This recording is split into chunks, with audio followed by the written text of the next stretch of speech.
Alrighty guys, welcome back. So now we're going to take a look at our same example, but we are going to now look at the residual analysis of our linear equation, of our prediction equation. To do that, there's a couple ways to do this. So just to comment, time to do the residual analysis.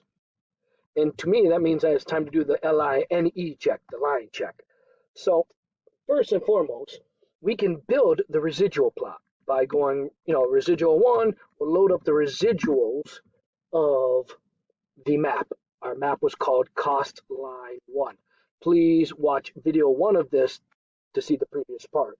Could not find residuals. Of course you can't because I have to learn to spell properly. Got it. So there's residual 1. All right. We also need the prediction 1.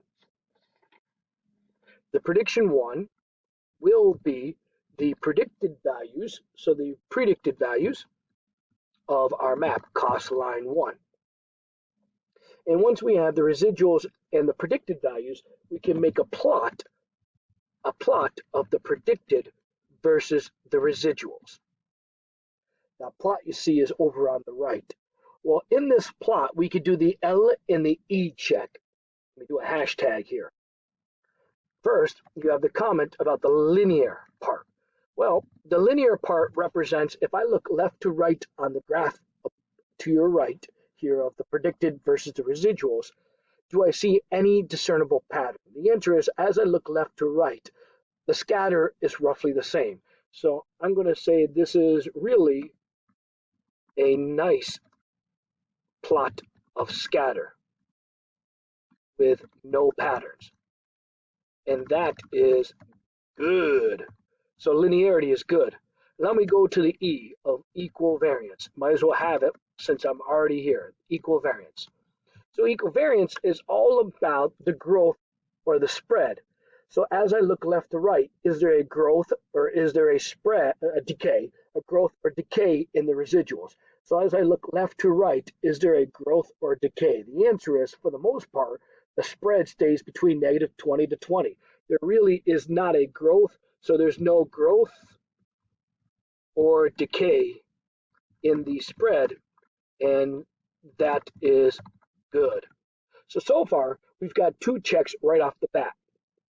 All right, now I'm going to run the other checks by looking at the hashtag plots, or the plot of my map, again, the cost line 1. Obviously, it's not working. Well, let me pause and make sure you guys can understand why it didn't do anything. When you put a hashtag in front of something, you comment it out so it doesn't run the command. So let's get rid of the hashtag. And there we go. So when you run the plot command, you should see 4 plots. First plot should actually be the same plot we just did, the fitted values versus the residuals. It's good to see, to be able to build it yourself or see that it's done for you as the first plot. The second plot is the N in normal, the hashtag normal.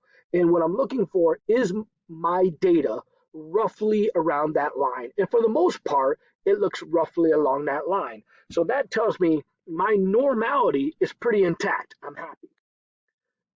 There's other plots you could take a look at if you like. This last plot's pretty cool, the leverage plot. It runs the Cook's distance.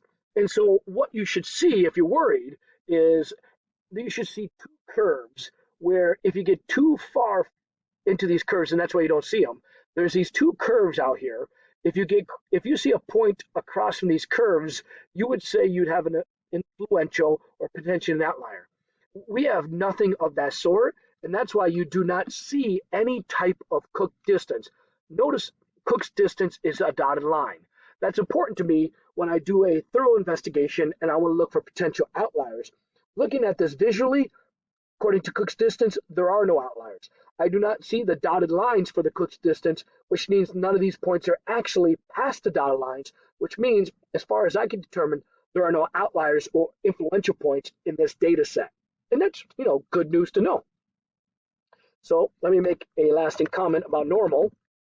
Since my data was right on top of the NPP line, we are good. And I should mention outliers. Looking at the leverage plot, leverage, can't spell. Yeah, no, I spelled it right. Leverage plot. I do not see the Cook's line. And that means I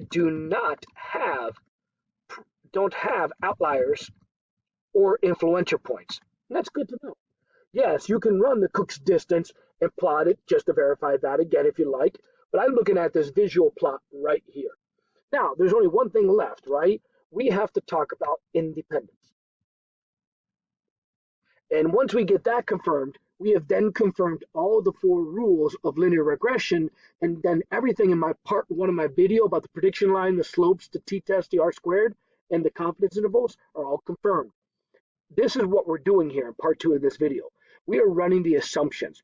We checked the linearity and equal variance by plotting our first graph, plotting the predicted versus the residuals, and seeing there was no growth and there was no patterns. So we checked 2 off right quickly. Then, utilizing the plot command on the prediction line, we checked out the normal probability plot, and we saw that for the most part, our data was right along that. Also, at the same time, not part of the check, but like an extra check, a fifth check, as I'll call it, outliers. While looking at the plot to your right, once again, it's called the leverage plot, you see the Cook's distance is a dotted red line. I do not see the dotted red line at all. The red line in the middle is not the dotted red line, it's a different line. The dotted red lines will be on the outside. And so I don't see any points. Now, it does say 0.60 and 0.27 and 0.30 are interesting, but to me, I don't see the dotted red lines of the Cook's distance line, and hence, to me, there are no outliers or influential points. So I'm going to drop that discussion. So that was just a quick recap. Once again, we're back to one more check, the independence check. Well, independence is all about is one residual residing with the previous residual. That is, knowing anything about the previous residual doesn't give you any information on the next residual. The way I always look at it, gas prices, right? The gas price at 1 hour ago is going to tell you roughly what the gas price will be now. When you collect data quarterly, weekly, daily, you're going to violate independence. You're going to have autocorrelation. Independence means no autocorrelation. If you have autocorrelation, we have an issue. The issue is most likely you have to deal with it with time series of some nature or some other quick tricks you've learned down the road. But typically, independence violated means we have autocorrelation. So how does one do a test for autocorrelation? That's a great answer. That's a great question, and they got a great answer too. The Durbin-Watson is one of the many tests you can use for testing out independence of data values, independence of the residuals. How we run it here, well, recall, you have to install the package car. Hopefully you've done that. Yep. And then, because I've turned off my program, now I got to rerun library car to activate it again. So I'm running library car. If you don't have library car, then you're going to have to install .packages this library again. Please check previous videos if you're not sure how to install a package. All right, now that we have the library installed, we can run the Durbin-Watson test. It's a pretty straightforward test.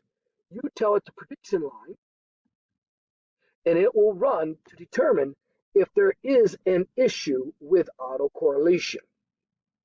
So let me comment this out. First of all, you have to know your H naught in a test like this. You have to understand what H naught means. So an H naught in this case means there is no autocorrelation. If that's true, and our p-value is small, that means we reject H naught. What does that mean? That means hashtag we have autocorrelation, and so we have an issue with independence. We we have an issue with independence, which means we have to do something. We have to do some type of trick. We have to do a transformation. It could be just as simple as, instead of looking at the data, subtract the data points and look at the change in price. There's a couple other things to do. But clearly, looking at that Durbin-Watson statistic and the p-value, we clearly have autocorrelation